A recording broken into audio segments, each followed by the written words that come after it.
Assalamualaikum warahmatullahi wabarakatuh. Perkenalkan, nama saya Muhammad Farhat Aladje dengan NIM A321240664. Di sini saya akan membuat video resume dari mata kuliah pengantar hukum Indonesia dengan dosen pengampu dengan hormat saya sebut Bapak Dr. Hasdin SPD MPD. Oke, baiklah. Di sini saya akan menjelaskan materi yang berjudul Pluralisme Sistem Hukum Indonesia.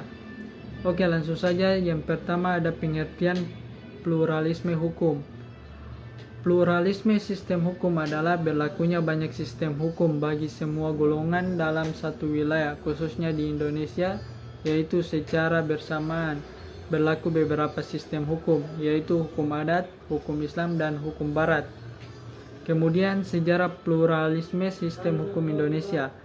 Pedoman politik pemerintah Hindia Belanda terhadap hukum di Indonesia dicantumkan dalam pasal 131 IS Indisch Struggling yang menggantikan Regeringsreglement pasal 75 yang pokok-pokoknya adalah perintah kodifikasi, hukum perdata dan dagang, begitu pula hukum pidana acara pidana harus dikodifikasi atau diatur dalam kitab undang-undang. Kemudian ada asas konkordinas. Hukum yang berlaku bagi golongan Eropa harus dipersamakan dengan hukum yang berlaku di Belanda.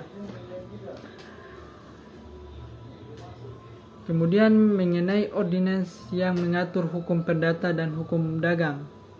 Yang pertama ada bagi orang Eropa berlaku hukum Eropa. Yang kedua bagi orang timur asing berlaku hukum negaranya. Kemudian yang ketiga bagi bumi putra berlaku hukum adat. Yang keempat bagi yang mau menundukkan diri terhadap hukum Eropa berlaku Eropa. Kemudian ada penundukan diri. Yang pertama seluruh hukum Eropa. Yang kedua sebagai hukum di Eropa, misalnya hukum kekayaan saja. Kemudian yang ketiga perbuatan-perbuatan hukum tertentu. Dan yang keempat secara diam-diam jika pribumi melakukan perbuatan hukum yang tidak dikenal dalam hukum adat.